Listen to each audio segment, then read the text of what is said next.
Basically, it's on a very small amount of money, okay? So a police officer will be able to drive up to certain spots in West Joburg, and all they have to do is really just idle outside these spots. And places where drug dealers will be usually selling their drugs, they will come out and instead of selling drugs, they'll drop a little bit of money into a police van. And then as that goes on, and we're talking small, like 50 Rand, okay? So a police officer will be getting maybe 50 Rand if there's a few extra passengers, maybe 200 Rand. And the idea from the drug dealer's perspective is that they don't want to say no to the police officers. So they want this sense that there is always going to be an opportunity for a police officer to get a little bit of money. And by doing that, they basically buy the police officer on a long-term basis. So we had instances where if there was a call where perhaps a drug dealer had been involved in some kind of crime, then essentially the people that were being bought off, they would arrive first on the scene, and they would help to clean up that scene and make sure that the evidence had been disposed of.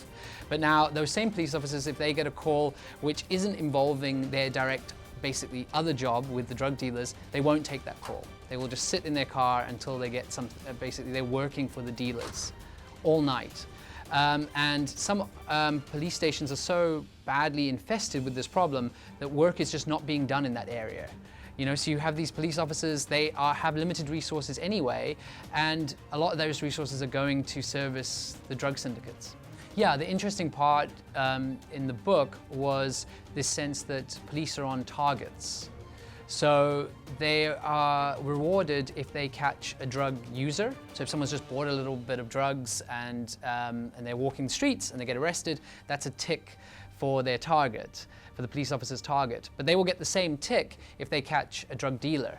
So the interesting thing is that you're not incentivizing the police in any way to catch those dealers, because the drug dens are essentially producing people that they're producing people that are breaking the law, buying drugs, then walking out on the street, and that creates an easy system for the police to then go just arrest and arrest and arrest.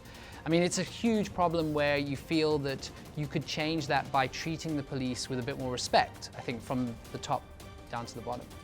The interesting thing about writing a book like this is that you have to just draw a line, really, and you have to say, like, this is the end. And for real people and for a real story that is this serious, it doesn't end. You don't get that neat ending.